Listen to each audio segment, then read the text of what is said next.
Hello guys, how are you? Welcome back to your own YouTube channel, IELTS Updates and Recent Exams. For more updates related to our recent IELTS exam writing task topics, listening, reading, practice test on daily basis. Subscribe for more videos for everyday listening practice test. Join today to achieve your dream score. Please hit the like and subscribe button, press the bell icon for the upcoming notifications.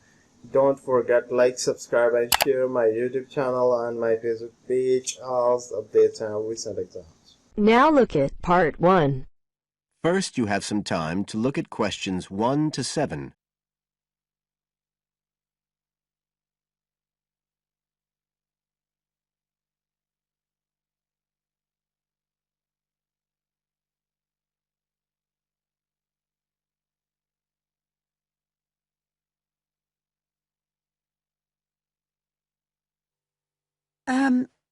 I'm interested in doing some work for the library.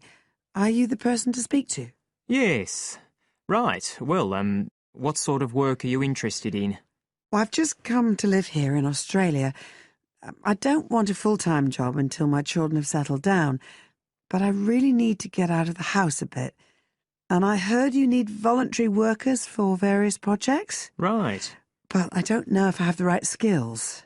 Well, we do provide training. Oh! We always include an orientation to the library, together with emergency procedures. That's fire regulations, emergency exits, first aid so you can cope with accidents or sudden illness. Things like that which are necessary for anyone who's working with the public. Then we give specialist training for particular projects, like using our database system. I do have quite good computer skills, in fact. Oh, great. Is there any sort of dress requirement? Well, all staff have to wear a name badge, so they can be identified if they go outside the staff-only areas. But apart from that, there aren't many regulations. We ask you to sign in and sign out for insurance purposes, but that's all. How about transport? Do you live locally? Well, not too far away. I'm at Porpoise Beach. My husband needs a car during the day, but it's only about 20 minutes on the bus. In fact, we can reimburse part of your travel expenses in that case. Oh! Would that be the same if I came by car?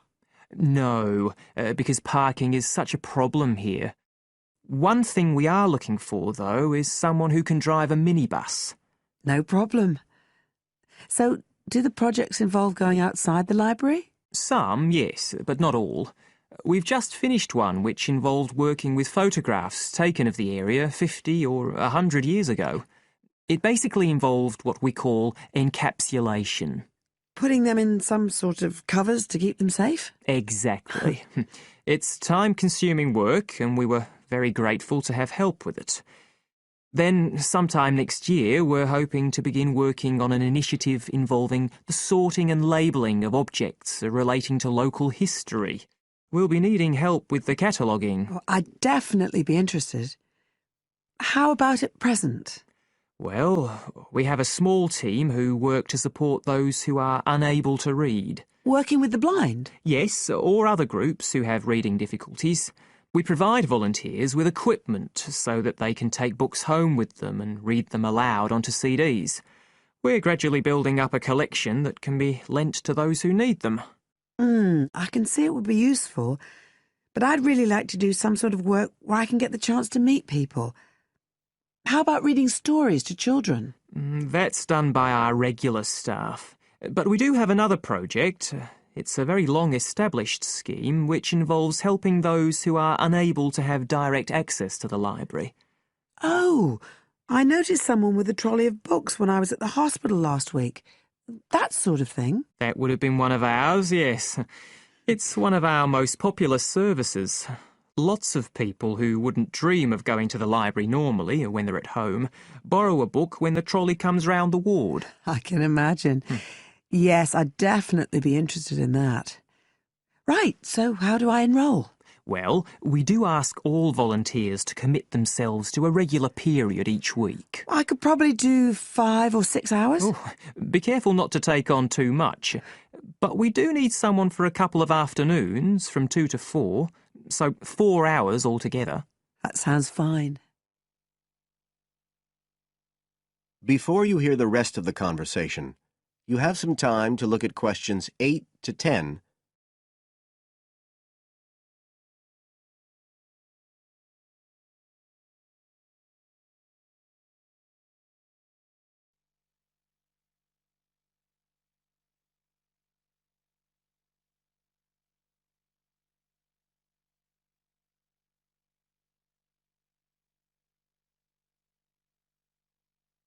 Now listen and answer questions 8 to 10.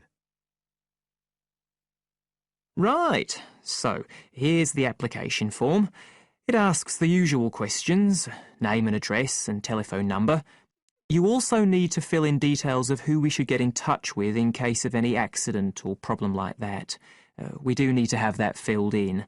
And there's a space for date of birth, but that's only if you're over 75, so we won't worry about that. No. Oh, it asks for qualifications. Do I need to provide certificates? They're not necessary. We'll need the names of 2 referees, not relatives or family members, obviously. What else? Signature of parent or guardian. That won't be necessary, as I assume you're over 18. Yes. What's this? It says civil conviction check.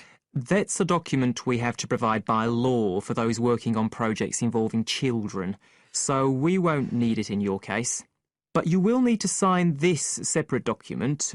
That's a copy of commitment. It's basically an agreement to work according to the library guidelines. So, if you'd like to fill this all in, you can do it here or take it home, whichever you prefer. I'll take it home if that's okay. Right, well, thank you for your time.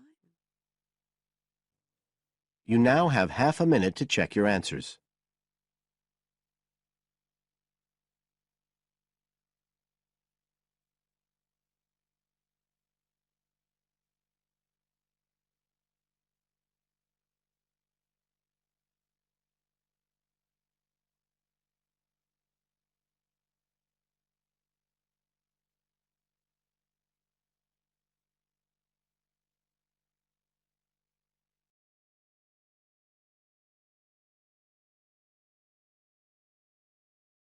Now turns to part 2.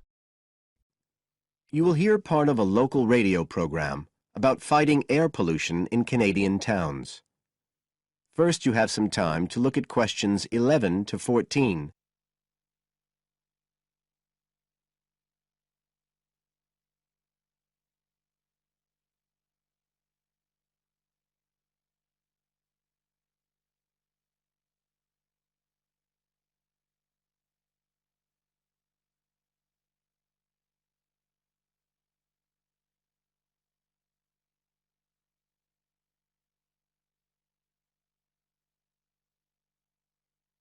Now listen carefully and answer questions 11 to 14. Good morning, folks, and welcome to the information roundup on your own local radio station. This is Larry Knowles talking to you this morning on Tuesday, the 25th of May. And the first item coming up is a reminder to you all out there about Canadian Clean Air Day, which is on June 6th. In case you weren't around for the last one, this is a chance for Canadians everywhere to focus on the problems of air pollution and to actually try to do something to help reduce the problem. How many Canadians do you think die annually because of air pollution? 2,000? 3,000?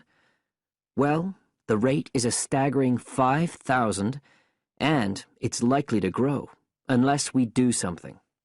And it's this concern with your health that's the driving force behind the government campaign that is sponsoring Clean Air Day. So what causes air pollution in the first place? Well, the transportation sector accounts for 27% of all greenhouse gases produced in Canada. It's also the biggest source of that thick, polluted air from traffic fumes that we call smog. And it's the tiny particles and ground-level ozone in smog that are the main causes of health problems and even deaths across the country. Of course, it's worse in the big cities, but researchers have only recently realized that all you need are low levels of air pollution to seriously damage your health, so we're all at risk. You now have some time to look at questions 15 to 20 on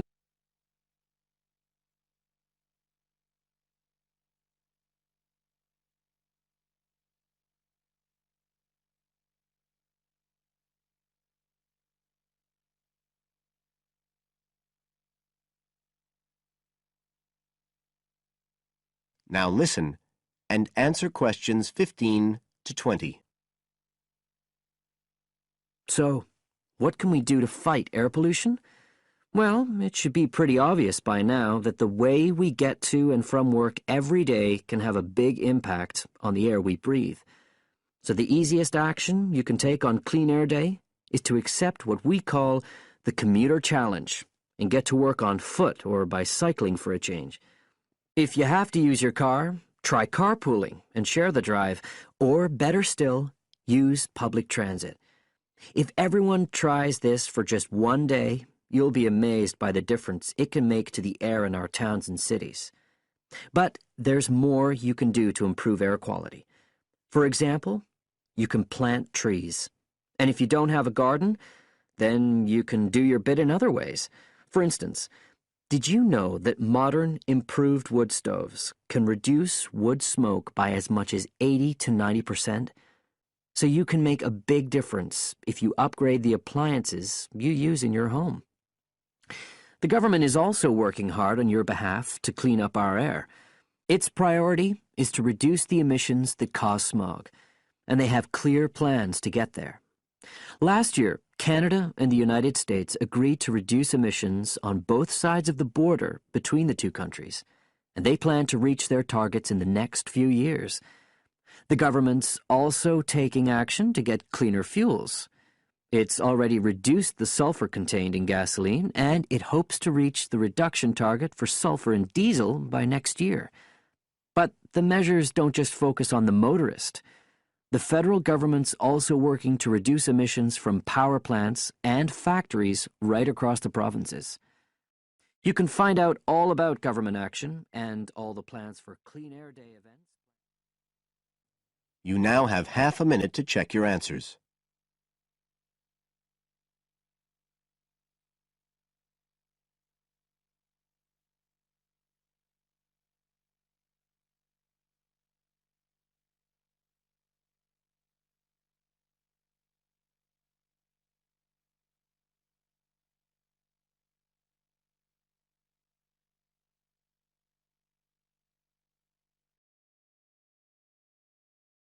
Now turns to part 3. You will hear two geography students, Jack and Katie, talking about a field trip to Kenya in Africa.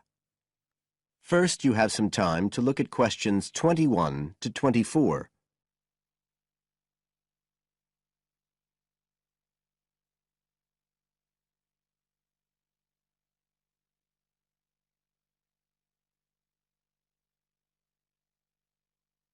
Now listen carefully and answer questions 21 to 24. Katie, hi. Thanks for inviting me round. Oh, thanks for coming. I know you're up to your neck in finals revision, but I've got to make up my mind about next year's geography field trip, and I'd really like your advice. We've got to choose between an African trip and one in Europe. They've told us a bit about both trips in the lecture, but I really can't make up my mind, and I know you did the African one last year. That's right. So, where exactly did you go? I mean, I know it was in Kenya, in East Africa. Yes. Well, we were right up in the northwest of the country. It was beautiful. We stayed in a place called the Marich Pass Field Studies Centre. Right. Dr. Rowe said the accommodation was traditional African-style cottages. He had a special name for them.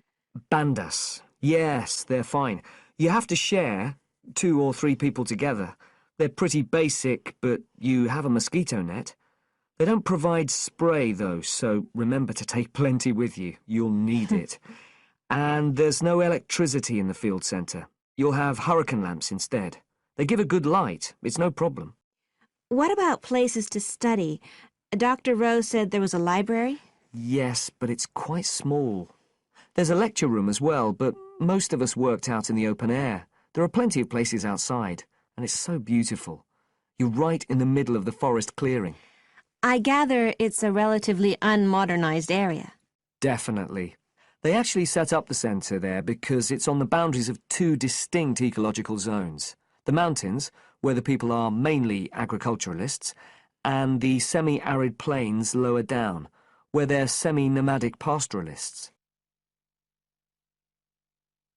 Before you hear the rest of the conversation, you have some time to look at questions 25 to 30.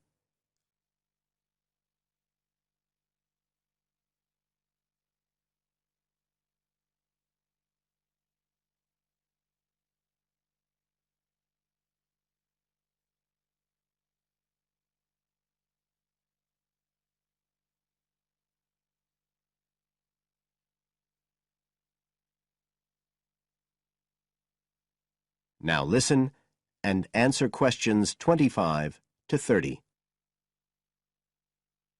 So, how much chance did you get to meet the local people there? Did you get the chance to do interviews? Yes, though we had to use local interpreters, but that was okay. Then we did field observation, of course, looking at environmental and cultural conditions, and morphological mapping. What's that? Oh, looking at the surface forms of the landscape, the slope elements and so on. What about specific projects? Yes. After the first 2 or 3 days, we spent most of our time on those. We could pretty well do what we wanted, although they all had to relate to issues concerned with development in some way. People did various things. Some were based on social and cultural topics, like the effect of education on the aspirations of young people, and some did more physical process-based studies, looking at things like soil erosion. My group actually looked at issues relating to water, things like sources such as rivers and wells, and quality and so on. It was a good project to work on, but a bit frustrating. We felt we needed a lot more time, really. Right. Dr. Rowe did say something about limiting project scope. Yes, he told us that too at the beginning, and I can see why now. What else? Well, we had some good trips out as part of the course. We went to a market town, a place called Sigur. That was to study distribution. And to look at agricultural production, we went to the Weiwei Valley. That's an important agricultural region. And what about animals? Did you have a chance to go to a national park? Sure. We did a trip on the last day, on the way back to the airport at Nairobi. But actually there was lots of wildlife at the field centre. Vervet monkeys and baboons and lizards. It does sound good. It was excellent, I'd say. In terms of logistics, it was very well run. But it was more than that. I mean, it's not the sort of place I'd ever have got to on my own. And it was a real eye-opener. It got me really interested in development issues and the way other people live. I did find it frustrating at the time that we couldn't get as far as we wanted on the project, but actually I'm going to follow it up in my dissertation, so it's given me some ideas and data for that as well. So you'd say it was worth the extra money? Definitely. You now have half a minute to check your answers.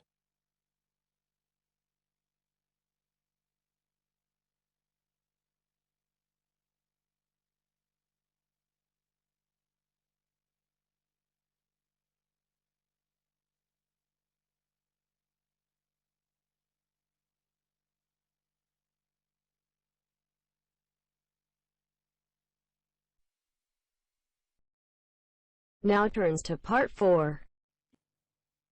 You will hear a presentation by a student about a website she has designed for a supermarket. First, you have some time to look at questions 31 to 40.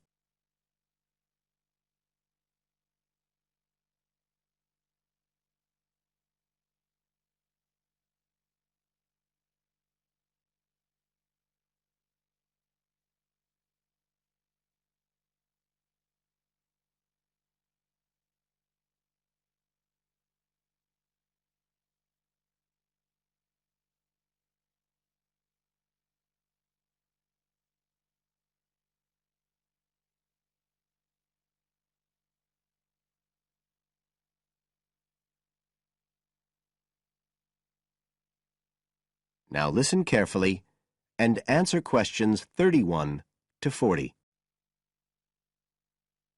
For my website design project, I decided to approach SuperSave supermarkets because I have an evening job at the supermarket, so I already have a slight insight into their organisational goals and workings. The field research for my project was in 2 stages. First, I had an interview with Mr. Dunn, who is in charge of SuperSave's customer care department. I discussed the project with him in order to identify the supermarket's requirements. Mr. Dunn said customers are often unwilling to make a face-to-face complaint when they've experienced difficulties with a product or a member of staff or anything related to the supermarket. So he said a website which allowed members of the public to get in touch with the organisation and bring the problem to their attention in a private manner might be very useful, and we agreed that I'd work on this. For the second stage of my research, I devised a questionnaire to put to SuperSave customers. I needed to find out about the customers' experiences of problems together with their attitudes towards making complaints, both directly and indirectly. I used a mixture of closed questions, such as, have you ever experienced a problem at any SuperSave store, and open questions, such as, what would you find helpful about a customer complaint website? I decided to do interviews rather than rely on distribution of the questionnaire, as I felt this was likely to lead to a higher take-up rate. I visited 4 SuperSave stores, 2 in the city centre and 2 in the outskirts, and altogether I interviewed 101 respondents. Then finally, I analysed the results.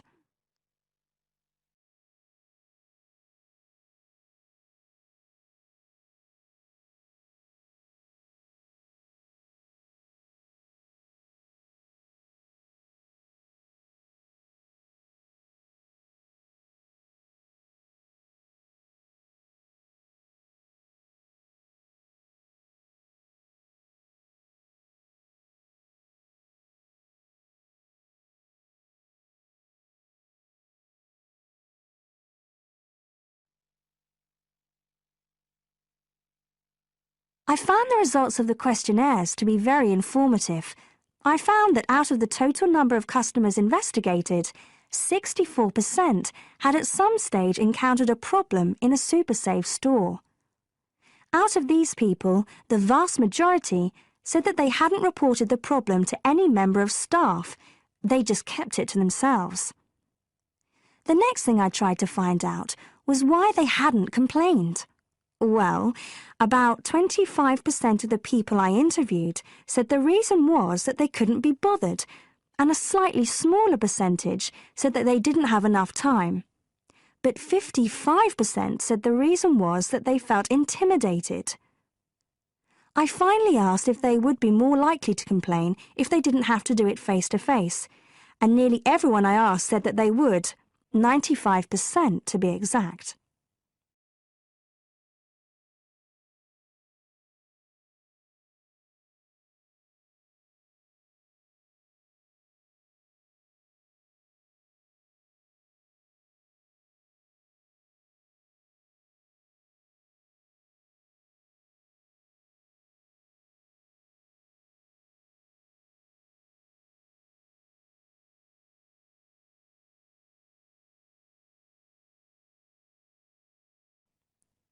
I then set about designing the website to meet these needs.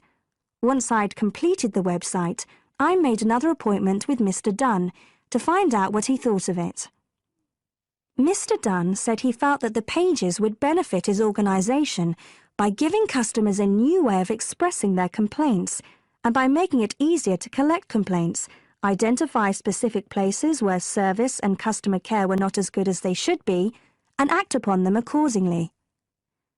SuperSave is already a highly customer-orientated organisation, and he thought our website would be an excellent addition to their customer care effort. This is all well and good, but there still remains the general problem with websites, that there's a lack of access to online computers. Surprisingly, in my survey, I found that 88% of those interviewed had access to the internet, which I felt was quite high. But this access wasn't always direct. For some people, it was through their children and grandchildren and neighbours and so on, rather than being readily available in their own homes. This could prove to be a major drawback to the site, but it is still better to have it now to get the edge over competitors, however slight, and in the very near future, it is expected that almost everyone will have direct access to the internet. Another thing to consider is that at the moment I can only base our conclusions on data gathered from a tiny fraction of the supermarket's customer base. In order to get a better idea of how the site is doing and to see how well I have met my objectives, the site will need to have been up and running for at least a few months. After this time, it'll be possible to see whether or not people are actually using the site and if it's helping to make improvements to their customer service. It would also be interesting to study the effect of the site on staff at the supermarket. Morale could be dented as more complaints come in. Staff may feel they are being unfairly criticised and that there is no need for another way for customers to complain.